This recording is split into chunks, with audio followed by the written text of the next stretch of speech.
বিল্লাহি মিনাশ শাইতানির রাজিম বিসমিল্লাহির রাহমানির রাহিম ইয়া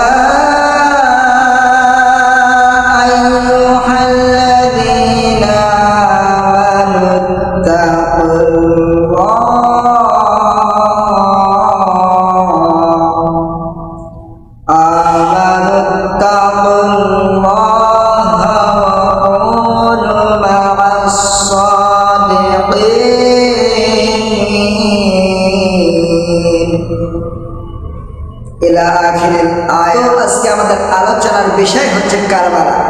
আলোচনার বিষয় হচ্ছে কারবালা। আসেন, কারবালা শব্দের অর্থ কি আমরা শান্তি অর্থ করি। কারবালা শব্দের অর্থ হচ্ছে ঘটনা ঘটে যাওয়া, এটা নাম হচ্ছে কারবালা। আসেন, আজকে আমাদের কারবালা থেকে শিক্ষা নিতে হবে যে আমরা কখনো মাজলুমের পক্ষে, মাজলুমের অসহায় হয়েও কখনো কোনোদিনও কোনো বাতিলের কাছে মাথা নত করব না। তো আসেন, কারবালা মূলত কাকে বলে? কারবালা পৃথিবীর সূচনা লগ্ন থেকে কারবালা চলে এসেছে। হযরত ইমাম হুসাইন রাদিয়াল্লাহু তাআলা আনহু যেখানে শহীদ হয়েছিলেন ওই জায়গাটার নামই হচ্ছে কারবালা। ওই জায়গাটার নাম কি? ওই জায়গাটার নামই হচ্ছে কারবালা। এই কারবালা পৃথিবীর সূচনা লগ্ন থেকে হযরত আদম আলাইহিস সালামের যুগ থেকে কারবালা ঘটে আসতেছে, কিয়ামত পর্যন্ত এটা হবে। হযরত আদম আলাইহিস সালামের দুইটা সন্তান হাবিল এবং কাবিল, তারা যে একটা নারীর জন্য একজন ভাইকে হত্যা করে ফেলেছে, মেরে ফেলেছিল। আল্লাহ তাআলা রাব্বুল আলামিন বলে, হে নবী, আপনি আপনার উম্মতদেরকে বলেন তারা যারা হবে তাদেরকে যেন হযরত আদম আলাইহিস সালামের এই দুই সন্তানের জীবনী শেখায়। এই দুই সন্তানের জীবনী যেন মানুষের সামনে তুলে ধরে, কেননা এর ভিতরে একটা শিক্ষা আছে। হযরত আদম আলাইহিস সালামের দুইটা সন্তানের ভিতরে শিক্ষা হচ্ছে, এক নাম্বার শিক্ষা হচ্ছে মারধর সহ্য করার পরেও যে টিকে থাকবে, আমার আল্লাহ পাক রব্বুল আলামিন তাদেরকে এই পৃথিবীর জমিনে বিজয় দান করবে। তাহলে ওটা একটা কারবালা। হযরত ইব্রাহিম আলাইহিস সালামের জীবনের দিকে আপনি তাকান। হযরত ইব্রাহিম নবী আলাইহিস সালাম কে যখন লাকড়ি দিয়ে আগুনে ফেলা হবে, সর্বপ্রথম যে লোকটা ওই আগুনের লাকড়ি ধরে রেখেছিল ওই লোকটাই ছিল হযরত ইব্রাহিম নবীর বাবা আজর। হযরত ইব্রাহিম নবী আলাইহিস সালাম আল্লাহ তাআলাকে বলেন, আল্লাহ, এই পৃথিবীতে কোন মানুষ যদি বিপদে পড়ে, কোন সন্তান যদি বিপদে পড়ে, সর্বপ্রথম তার বাবার কাছে যায়। আর এখন দেখে আমার আগুনে ফেলার জন্য সর্বপ্রথম আমার বাবাই আমার লাকড়ি ধরে আছে। হযরত ইব্রাহিম নবী আলাইহিস সালাম আল্লাহ তাআলাকে বলেন, আল্লাহ, এই মুহূর্তে তুমি ছাড়া আমি আল্লাহ তাআলার এই পৃথিবীতে আর কোনো বন্ধু নেই। কেননা কোনো মানুষের যদি বন্ধু আল্লাহ হয়, এই পৃথিবীতে আপনি কোনো মানুষের সামনে আপনার স্ত্রীর সাথে আপনি গোপন কথা বলতে পারবেন না, আপনার মায়ের সাথে আপনি গোপন কথা বলতে পারবেন না। কিন্তু যে বন্ধু আল্লাহ, এই আল্লাহর সাথে সব গোপন কথা খুলে বলা যায়। ভাইয়েরা আমার, বন্ধুরা আমার, হযরত ইব্রাহিম নবী আলাইহিস সালাম আল্লাহ তাআলাকে বললেন, আপনি ছাড়া আমার বাঁচানোর মতন আর কেউ নেই। আল্লাহ তাআলা দয়া করে আপনি আমাকে বাঁচিয়ে নেন। আল্লাহ তাআলা বলে, যদি আমি ইব্রাহিমের এই কথা শোনার পরে যদি আমি আগুনের ফেরেশতাকে অর্ডার করতাম, তাহলে 2-1 সেকেন্ড সময় লাগতো। কিন্তু এই 2-1 সেকেন্ড সময়ের ভিতরে আমার ইব্রাহিম পুড়ে সারগার হয়ে যেত। এই জন্য আল্লাহ তাআলা ডাইরেক্ট আগুনকে হুকুম করলেন। আল্লাহ তাআলা বলেন, কুল ইয়া নারু বারদান ওয়া সালামান আলা ইব্রাহিম। আল্লাহ তাআলা বলে, হে আগুন, তুমি আমার ইব্রাহিমের জন্য ঠান্ডা শীতল হয়ে যাও, কিন্তু এত ঠান্ডা হয় না যাতে আমার ইব্রাহিমের সর্দি না লেগে যায়। আল্লাহ তাআলা বললেন, হযরত ইব্রাহিম নবীকে আল্লাহ তাআলা এয়ার কন্ডিশন রুমের ভিতরে, হযরত ইব্রাহিম নবীর জীবনীতে জানা যায় যখন তার নাতি পুত্র সন্তানেরা ছিল তাদেরকে শেষ বয়সে হযরত ইব্রাহিম নবী বলেছে, আমি এই পৃথিবীতে আসার পরে যে জীবনটা ভালো কাটিয়েছি ওই 40 দিন, যে 40 দিন আগুনের ভিতরে ছিলাম। ভাইরা আমার, বন্ধুরা আমার, এটাও একটা কারবালা।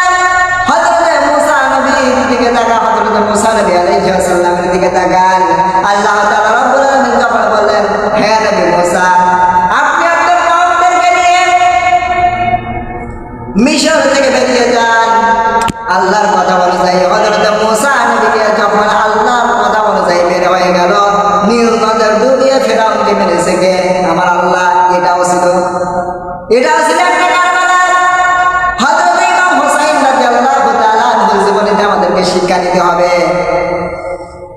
হযরত ইমাম হুসাইন রাদিয়াল্লাহু তাআলা আনহু তিনি কেন মূলত শহীদ হয়েছেন, এই ইতিহাসটা আমাদের জানা দরকার আছে না নেই?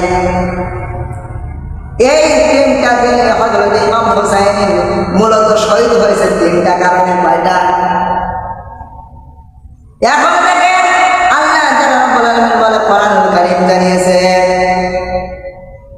ইয়া আইয়ুহাল্লাযীনা আমানু লা তাত্তাখিযুল ইয়াহুদা ওয়ান নাসারা আউলিয়া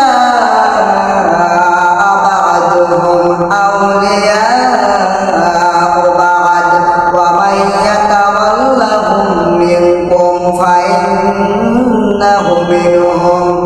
আল্লাহ তাআলা রব্বুল আলামিন বলে, হে ঈমানদাররা, যারা ঈমান এনেছো, তোমরা যদি তোমাদের কালচার যদি ইহুদি খ্রিস্টানদের সাথে কালচারের সাথে যদি তোমাদের কালচার মিলে যায়, আমি আল্লাহ পাক রব্বুল আলামিন বললাম, ওয়া মান ইয়াতাওয়াল্লাহুম মিনকুম ফাইন্নাহু মিনহুম, তাদেরকে আমি আল্লাহ তাআলা তাদের মতোই করে দেব যারা ইহুদি খ্রিস্টানদের কালচারের সাথে মিলিয়ে দেবে।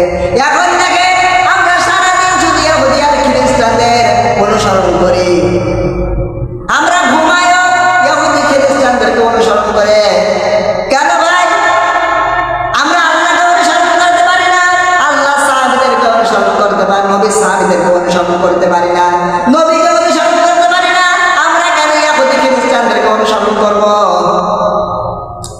আল্লাহ তাআলা এই জন্য বললেন, ওয়া মান ইয়াতাওয়াল্লাহুম মিনকুম ফাইন্নাহু মিনহুম, তোমাদের ভিতরে যে যারা তাদের আদর্শ গ্রহণ করবে, আমি আল্লাহ পাক রব্বুল আলামিন তাদেরকে তাদের মতোই করে দেব।